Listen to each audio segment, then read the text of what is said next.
സംസ്ഥാനത്ത് IAS തലപ്പത്ത് അഴിച്ചുപണി. N പ്രശാന്തിനെ യുവജന സ്പോർട്സ് വകുപ്പുകളുടെ സ്പെഷ്യൽ സെക്രട്ടറിയായി നിയമിച്ചു. S സുഹാസിനെ Kerala industrial infrastructure development corporation special സെക്രട്ടറിയായും ശ്രീറാം വെങ്കിട്ടരാമനെ സ്കിൽസ് എക്സലൻസ് അക്കാദമി MD-ആയും നിയമിച്ചു. പ്രേംകൃഷ്ണനെ വാട്ടർ അതോറിറ്റി MD-ആയും നിയമിച്ചു. അരുൺ സോളമൻ ചേരുന്നു. അരുൺ, മാറ്റങ്ങൾ എങ്ങനെയൊക്കെയാണ്? പ്രധാനപ്പെട്ട സ്ഥാനങ്ങളിലേക്ക് എത്തിയത് ആരൊക്കെയാണ്?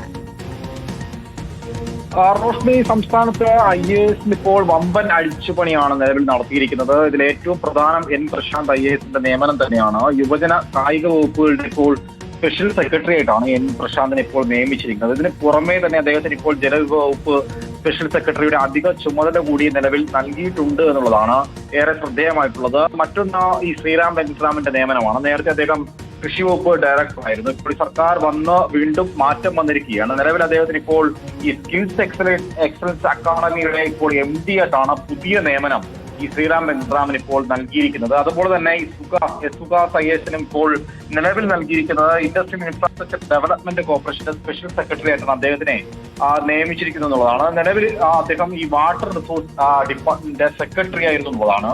ഇതിൽ പ്രേംകൃഷ്ണൻ IAS-ന്റെ നിയമനവും ശ്രദ്ധേയമാണ്. കാരണം സഹകരണ സൊസൈറ്റി രജിസ്റ്ററായിരുന്ന അദ്ദേഹം ഇപ്പോൾ വാട്ടർ അതോറിറ്റി MD ആയിട്ടാണ് നിലവിൽ ഇപ്പോൾ നിയമനം ലഭിച്ചിരിക്കുന്നത്. ഇതിൽ ഈ ആരോഗ്യ വകുപ്പിന്റെ ചുമതലയുണ്ടായിരുന്ന അപൂർവ ത്രിപാഠി IAS, അവർക്കിപ്പോൾ അഡീഷണൽ ആയിട്ട് ഇപ്പോൾ വന്നിരിക്കുന്ന പുതിയ ചുമതല എന്ന് പറയുന്നത് ഈ ആയുഷ് ഡിപ്പാർട്ട്മെന്റിന്റെ ഒരു ചുമതല കൂടി ഇപ്പോൾ അധികമായിട്ട് നൽകിയിട്ടുണ്ട് എന്നുള്ളതാണ് ഇതിൽ പുതിയ നിയമനങ്ങൾ പരിശോധിക്കുമ്പോൾ മനസ്സിലാക്കാൻ സാധിക്കുന്നത്. ഏകദേശം 10-ൽ അധികം വരുന്ന ഉദ്യോഗസ്ഥർക്കാണ് നിലവിൽ ഈ നിയമനങ്ങളിലേറെ മാറ്റങ്ങൾ വന്നിട്ടുള്ളത്. അതിൽ ഈ പ്രധാനപ്പെട്ട ഒരു മാറ്റം N പ്രശാന്തിന്റെ തന്നെയാണ്. അതുപോലെ തന്നെ ഡോക്ടർ ഷർമിള മേരി ജോസഫിന്റെ നിയമനവും ശ്രദ്ധേയമാണ്. അവർക്കിപ്പോൾ നേരത്തെ പറഞ്ഞൊരു തെറ്റുണ്ട് റോഷ്നി. അതിലൊന്ന്, ഈ ആരോഗ്യ വകുപ്പിന്റെ അധിക ചുമതല, അതിൽ ആയുഷ് വകുപ്പിന്റെ ചുമതല വന്നിട്ടുള്ളത് ഷർമിള മേരി ജോസഫിനാണ് അധിക ചുമതല നൽകിയിരിക്കുന്നത്. നേരത്തെ ആരോഗ്യ വകുപ്പിന്റെ ചുമതല കൂടി അവർ വഹിച്ചു വന്നിരുന്നത്. അതിന്റെ കൂടെയാണ് ആയുഷ് വകുപ്പിന്റെ പൂർണ്ണ അധിക ചുമതലയാണ് നിലവിൽ നൽകിയിരിക്കുന്നത്. അതുപോലെ തന്നെ മിൻഹാജ് ആലം IAS-ന്റെയും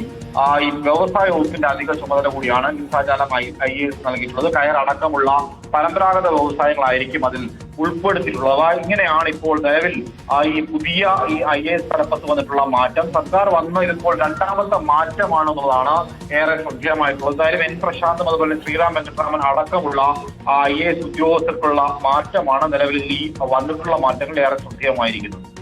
ശരി, അരുൺ സോളമനാണ് ഈ പ്രധാനപ്പെട്ട വാർത്തയുടെ വിവരങ്ങൾ നൽകിയത്.